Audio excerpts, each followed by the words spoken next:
Hi, my loves. Welcome back to the Starscartel channel. If you don't know, I am Star. The message I heard is, it's a shame how they decided to kick my bag. Okay? The scripture comes from Isaiah 14 and 24.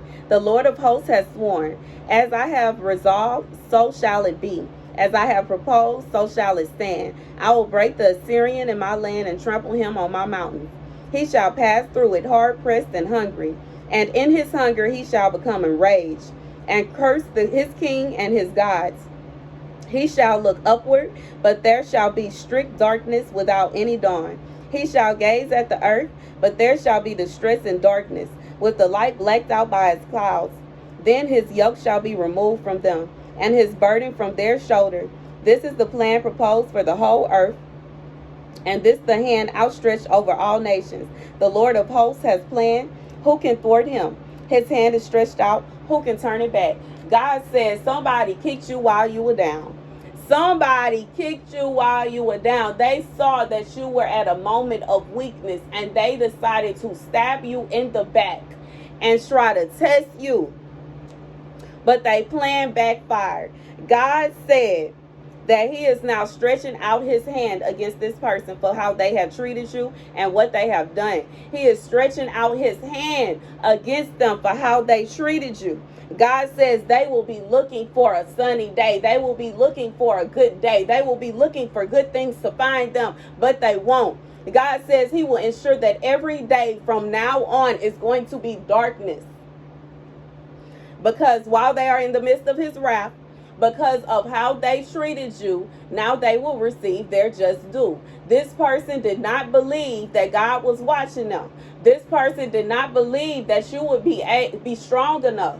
For somebody, they thought that you were not strong enough. They thought you were weak. They thought you would fold, but you did not fold. They thought you were so weak that you would back down, but you did not back down. They thought you were so weak that you would fall for their little tricks and schemes, but you did not. God says he is now stretching out his hand against them. They are going to feel the wrath of God. God says he is swearing by this. He has sworn to the Lord of hosts has sworn. As I have resolved, so shall it be. As I have proposed, so shall it stand. God says this is his promise to you. And you know, this does not mean that this is somebody you are going to be jumping up and down and happy about seeing whoever this person is go through it. But they are going through it because of how they did you.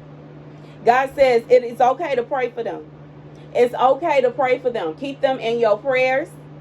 Because he is not playing with them behind the way that they did this and what they were doing to manipulate you and the way that they were trying to trap you and what they were scheming and plotting and scheming behind your back. But God says he is reaching out his hand against them.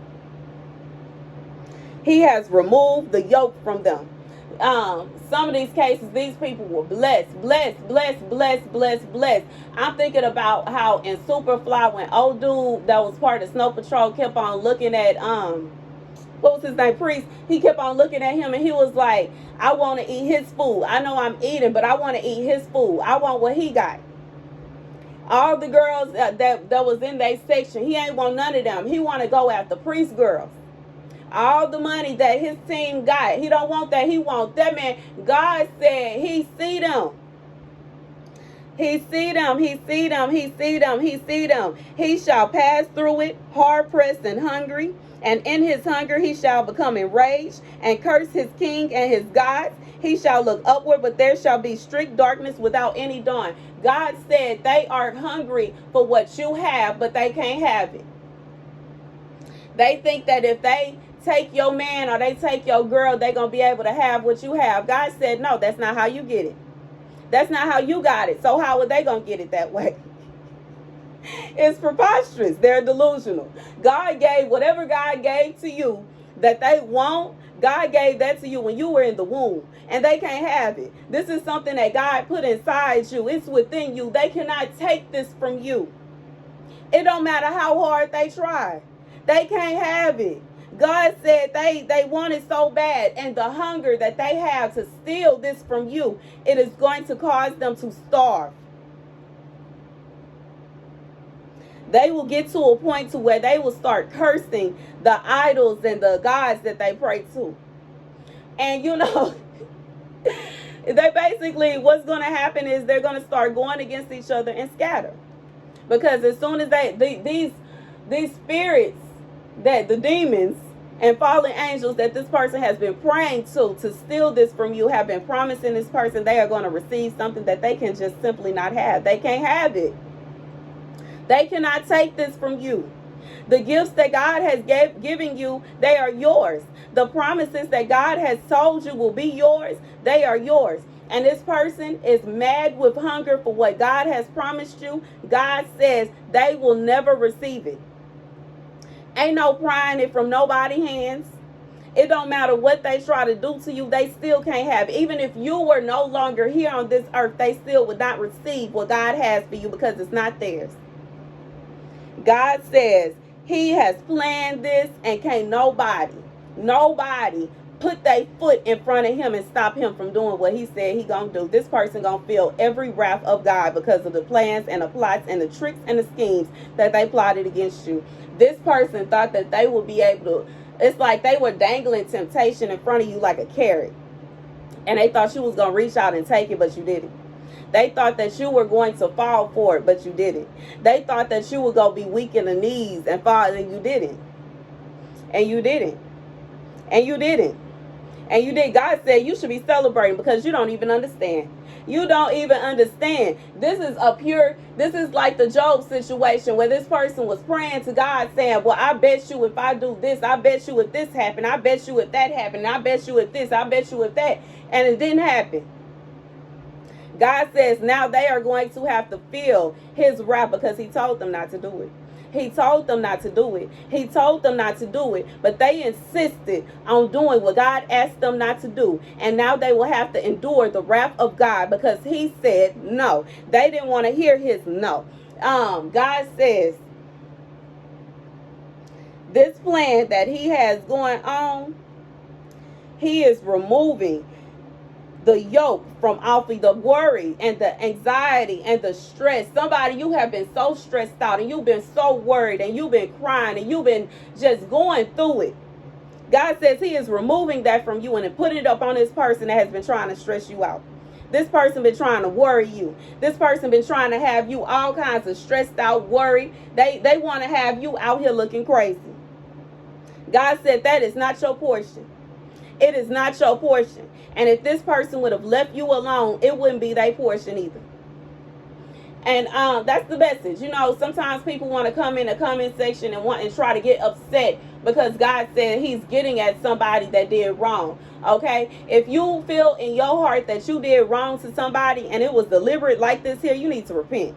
First of all, ain't no need in you coming in the comment section trying to argue with me. I'm not gonna argue with you, and that's just period. I'm not. I have too much going on. I don't have time. I'm not arguing with nobody. God said what he said.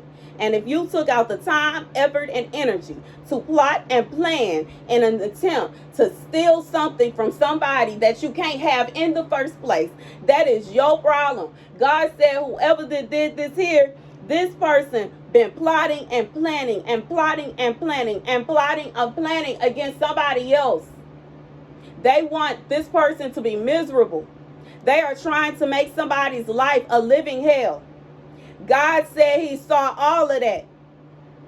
And in an attempt to get the okay from God, this person tried to dangle something in front of this person and convert them to sin. But when this person said no, God stepped in.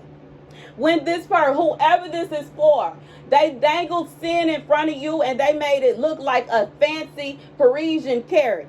Okay, y'all know the little circle carrots, and I can't wait to grow those. But the little circles, the little fancy circle carrots, yeah, they tried to dangle it in front of you, make it look all nice, it's shiny, it's pretty. They're like, oh, look, here you go. But you said, no, I don't want that. I don't want that. You might have pushed it several times out your face, like, please stop putting this in front of me. I don't want it. God said as soon as you did that and they kept trying to push it towards you, that's when he stepped in. God says the worry and the anxiety and the stress that has been on your shoulders will be removed and put up on them. God says he is stretching out his hand against them because they insisted on stretching out their hands against you. And his arm stretched just a tad bit longer than theirs do. His flex is a tad bit stronger than theirs is. And I'm saying a tad bit, but y'all already know it's not even low key. That's high key. Okay, high key. God hand stretch way longer. High key. God flex is way bigger. God said the plan that he put together while they was making their plans, God was making his plans. And their plans failed. But God said his plan can't fail. Nobody can make his plan fail. Can't nobody come in between what he's doing right now. Can't nobody, even if you yourself, the victim in this situation, if you yourself are sitting down and praying for this person, it's okay, baby. Keep praying. But God said ain't nobody intervening with this here because he saw what they did. He saw what they did. Even if they did it, they was on the phone and they was talking real low. He saw what they did. Even if they decided to make a call from a phone that is not theirs, and they did it in a ducked off area where don't nobody really know where they at, and they was real low key about it, he still saw what they did. Even if they decided that they was gonna go all the way out to the beach and hide behind a rock while they made that call, God saw them. And he said he has prepared a plan to stretch his arm against them. That is that is the prophecy. God said you can pray for them all you want to. You can lay hands on them all you want to.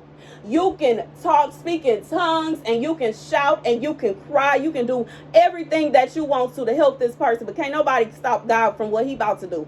He is about to put his foot on their neck for what they did. And a lot of these God say the person that has been receiving on the receiving end of this other person's wrath on what they've been doing to you, you are the one praying for them.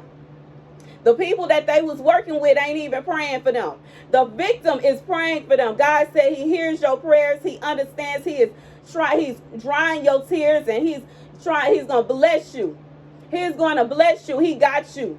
But nobody is going to be able to stop him from putting his foot on this person's neck. And that's the message, y'all. Thank you guys for watching. Be sure to like, share, and subscribe.